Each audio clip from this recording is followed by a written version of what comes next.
Hey guys, welcome back. If you're looking to level up fast and are looking for a sorcerer build to help you do that, you're going to want to play as the Chain Lightning Sorcerer. This build has incredible wave clear, meaning you'll be going through trash enemies quickly, which is exactly what you're looking for in a leveling build. Sorcerer really stands out for its options of defensive skills and its ability to get around dungeons quickly. You'll need to be on top of using your cooldowns though, which is what makes this class difficult to play. With our ultimate, we're able to ramp up damage and take down bosses and tough enemies fast. Let's get right into it. For a basic attack that generates resource, we're going with Spark. Our main core skill is Chain Lightning, which will be our wave clearing ability. Frost Nova is here to crowd control and add the vulnerable status effect to enemies. Teleport is our mobility skill that's going to give us a ton of damage reduction. We get the Conjuration Lightning Spear for some added crowd control that doesn't require managing. And Unstable Currents is our ultimate ability. Using this ultimate is going to shoot out random lightning skills anytime we press a lightning skill over its duration. When you're playing the Chain Lightning Sorcerer, you're going to want to always empty your resource first with Chain Lightning. We're going to be using a legendary aspect from the Codex of Power that's going to make it so anytime we use one of our cooldowns, we're getting mana back at the same time. This will help us in keeping Chain Lightning consistently going and will solve our resource hungry problem. When we use our cooldowns, it's going to be very situational. Teleport combined with Frost Nova can be a deadly engagement tool, but to get the most out of these, you'll want to use them spaced out from one another, using Chain Lightning in between. Teleport is going to give us damage reduction, but that wouldn't really matter if everything around us was also frozen. You can also use Teleport to jump over walls or terrain in the open world. Lightning Spear is good to use anytime it's off cooldown. Unstable Currents is perfect for anytime we're fighting a lot of enemies at once, and especially anytime we're fighting tough elites or dungeon bosses. The first thing you'll realize about the Chain Lightning Sorcerer is it's extremely easy to decimate tons of enemies on the screen in an instant. The key to mastering the Chain Lightning Sorcerer is learning situational awareness for which cooldown works best and being careful not to mash every cooldown at once. For our skill tree, we're going 1 point in Glinting Spark for crit chance, 5 points in Destructive Fireball for our enchantment later, 5 points in Greater Chain Lightning for more damage, 1 point in Devastation to get to 3 points in Elemental Dominance for more damage, 1 point in Shimmering Teleport for the damage reduction, 3 points in Mystical Frost Nova for vulnerable and a lower cooldown, 1 point in Elemental Attunement for the lucky hit to reset a defensive cooldown, 3 points in Glass Cannon for more damage at the cost of taking more damage, 1 point in Invoked Lightning Spear for the stun, 1 point in Align the Elements to get to 1 point in Mana Shield for damage reduction, and 1 point in Protection for a barrier, 3 points in Static Charge for Crackling Energy, 3 points in Invigorating Conduit for more resource generation, 3 points in Shocking Impact for damage on stun, 1 point in Prime Unstable Currents for the attack speed bonus, 1 point in Coursing Current for the stacking crit chance, 3 points in Conduction for the movement speed, 3 points in Convulsions for the stun procs, and Veer's Mastery for not only damage reduction, but the 15 to 40% damage buff. In the very beginning, the Chain Lightning Sorcerer might feel really weak, but as soon as you unlock your enchantments, it's really going to ramp up your ability to clear enemies fast. Enchantments are unlocked from completing Sorcerer's class-specific priority quest at level 15. Once you've unlocked it, there will be a slot available to allocate one of your active abilities to.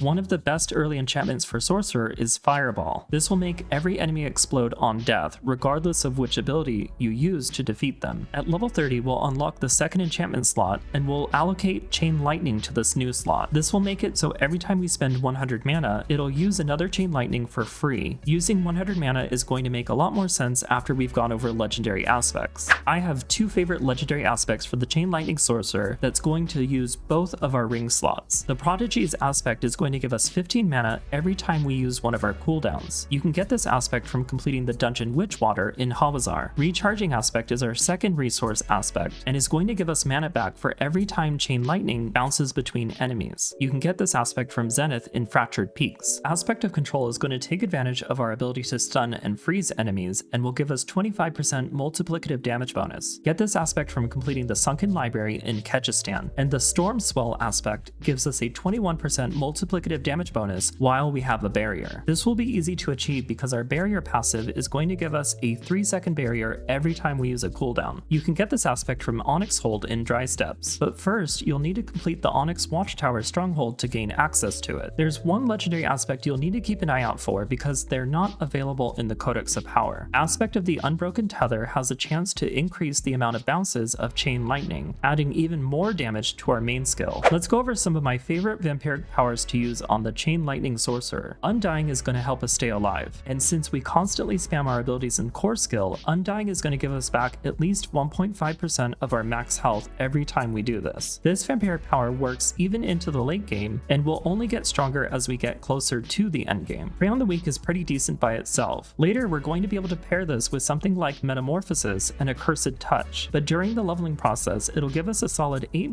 multiplicative damage bonus every time we use Frost Nova on enemies. Hemomancy is my all-time favorite vampiric power that works on any leveling build and a handful of endgame builds. This vampiric power is going to basically wave clear for us without us having to do anything. It scales based on your maximum health, but even at level 1, this is a very strong vampiric power. It will proc itself every 4 seconds, hitting every nearby enemy for 40% of your max health. It does heal for 1% of the damage you do, but don't expect too much out of this. It's just an added bonus. Anticipation is great on any build that uses an ultimate. It'll give you 20% cooldown reduction, but only on your ultimate. This is going to help us with better uptime on unstable currents, which is our main way of handling bosses and tough enemies. Unfortunately, we don't utilize the damage over time boost since we don't have any abilities that do damage over time. And lastly, we're going to use Domination. Domination is another straightforward damage boost similar to Prey on the Weak, but it's going to help us do extra damage to stunned enemies. Our Lightning Spear Conjuration will be our only way of stunning enemies, but if you pick up the Convulsions passive from the skill tree, you'll have a chance at stunning enemies with any shock ability. If you found this guide helpful, don't forget to like and subscribe. Thanks for watching, good luck, and have fun.